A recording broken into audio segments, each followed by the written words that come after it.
Primera infancia y juventud. ¿Sabías que uno de los presidentes más influyentes y polémicos de Colombia nació en medio de montañas y caballos? Álvaro Uribe Vélez llegó al mundo el 4 de julio de 1952 en Medellín, Antioquia. Su infancia estuvo profundamente marcada por la tradición rural de su familia, rodeado de haciendas y un ambiente donde el esfuerzo y la disciplina eran el pan de cada día. Desde niño, la política y el liderazgo parecían estar escritos en su destino, pues creció en un hogar donde la figura paterna era fuerte y la vida del campo moldeaba el carácter. Uribe pasó gran parte de su niñez en la finca familiar, donde aprendió el valor del trabajo duro y la importancia de la tierra para las comunidades. Su padre, Alberto Uribe Sierra, fue un reconocido ganadero y empresario que transmitió a su hijo no solo el amor por los caballos, sino también una mentalidad emprendedora y competitiva. Desde pequeño, Álvaro entendió que la vida no sería fácil y que para salir adelante debía tener una voluntad inquebrantable. En su juventud estudió en colegios de Medellín, donde destacó por ser disciplinado y perseverante. No era el típico joven rebelde. Al contrario, mostraba un carácter serio y firme, con un enfoque claro en los estudios y en el trabajo. Esto le permitió entrar más tarde a la Universidad de Antioquia para estudiar Derecho, aunque la semilla de la política ya estaba germinando en su interior. La tragedia marcó su vida cuando en 1983, en plena adultez, su padre fue asesinado por un grupo guerrillero en un intento de secuestro. Este hecho se convirtió en un punto de quiebre que alimentó en Uribe una postura implacable contra los grupos armados ilegales. Aquella herida personal influiría de manera decisiva en su manera de gobernar muchos años después, forjando un estilo de liderazgo duro y radical frente a la violencia en Colombia. Segundo, estudios y primeros pasos políticos. En la década de 1970, Álvaro Uribe se consolidó como un joven universitario con grandes ambiciones. Estudió Derecho y Ciencias Políticas en la Universidad de Antioquia, donde se destacó por su rigurosidad y disciplina académica. Más tarde, amplió su formación en Administración y Gestión Pública en la Universidad de Harvard, lo que le permitió adquirir una visión más amplia de la política y la economía mundial. Esta preparación internacional lo dotó de herramientas que luego pondría en práctica en su carrera pública. Su entrada al mundo político fue rápida y efectiva.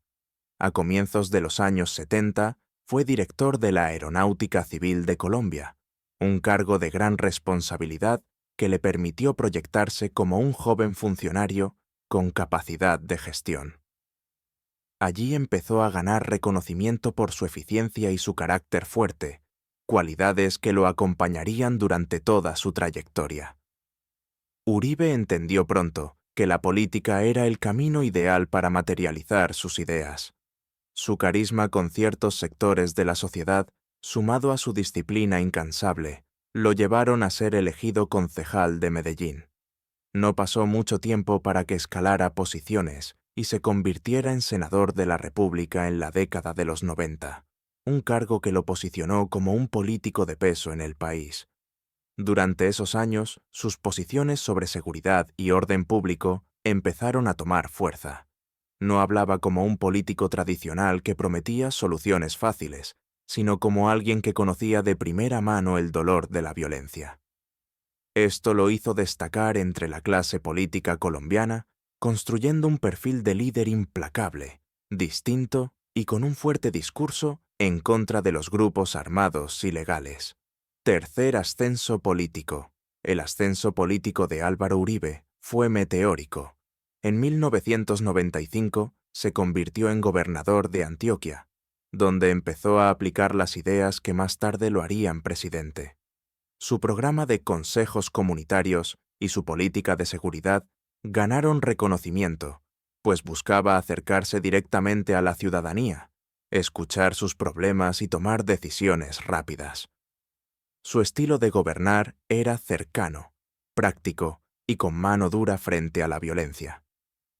Durante su mandato como gobernador, impulsó programas de seguridad comunitaria que generaron tanto admiración como controversia. Fue en ese periodo donde su estilo político se consolidó, directo, sin rodeos y con un enfoque radical en la lucha contra el crimen. Mientras muchos políticos hablaban desde los escritorios, Uribe prefería recorrer las calles y reunirse cara a cara con la gente. Su estilo de liderazgo empezó a dividir opiniones. Para unos era un líder valiente y decidido, para otros un gobernante autoritario con tendencias peligrosas. Sin embargo, nadie podía negar que su popularidad iba en aumento. Su capacidad de conectar con el pueblo y su discurso contra la guerrilla lo convirtieron en una figura política de peso nacional. Con este camino recorrido, Uribe tomó la decisión de lanzarse a la presidencia en 2002. Lo hizo como candidato independiente, desafiando a los partidos tradicionales. Su mensaje era claro: recuperar la seguridad de Colombia, enfrentar a los grupos armados ilegales y devolver la esperanza al país.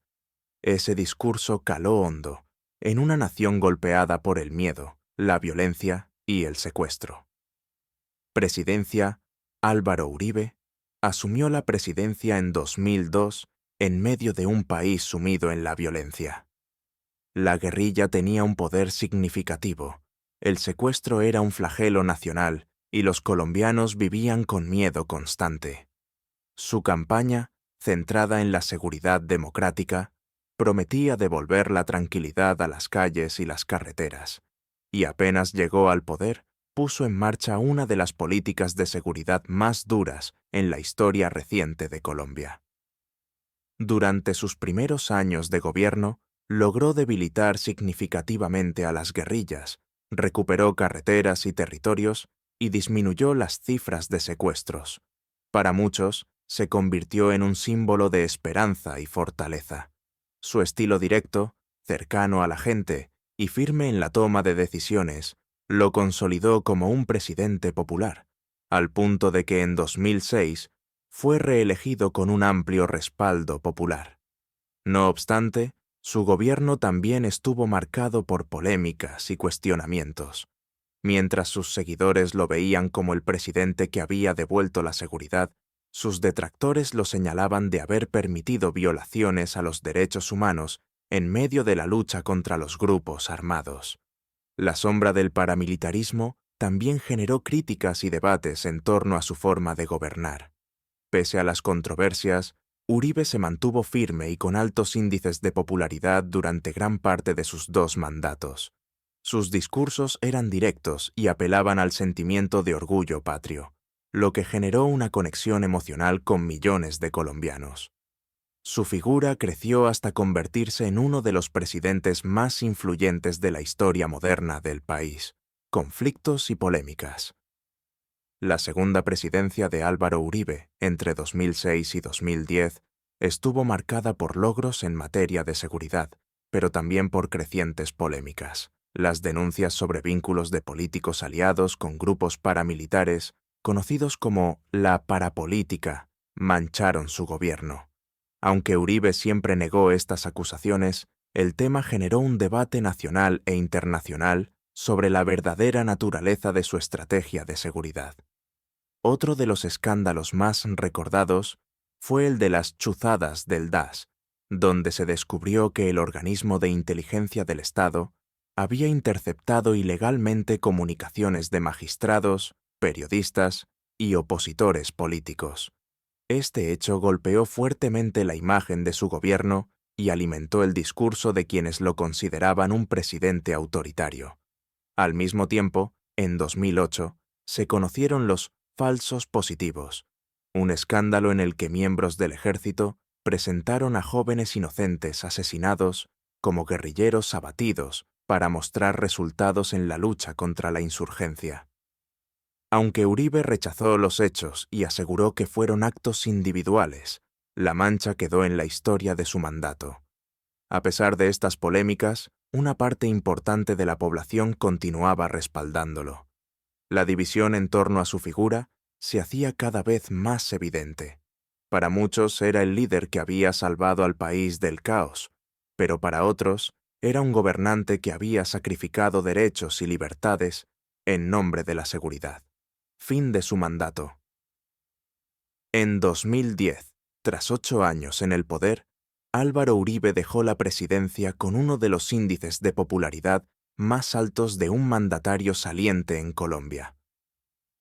Había intentado una segunda reelección, pero la Corte Constitucional bloqueó su aspiración, cerrando así el ciclo de uno de los gobiernos más influyentes y controvertidos de la historia reciente del país.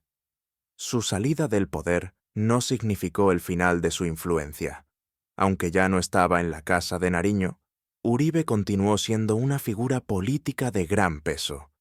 Fundó el Partido Centro Democrático y se convirtió en el mentor de nuevos líderes políticos, asegurando que su visión siguiera marcando la agenda nacional. El fin de su mandato dejó un legado ambivalente. Por un lado, se le reconoce haber devuelto la confianza en las instituciones y haber enfrentado con dureza a la guerrilla, logrando una reducción significativa de la violencia. Por otro, las polémicas y denuncias sobre violaciones de derechos humanos siguen siendo un tema sensible y parte inevitable de la memoria de su gobierno. Hoy, la historia de Álvaro Uribe Vélez sigue dividiendo opiniones. Para unos es el presidente que cambió el rumbo de Colombia, y para otros es un símbolo de los excesos del poder. Lo cierto es que su figura sigue siendo central en la política del país y su legado, tanto en logros como en controversias, forma parte del debate nacional que aún continúa.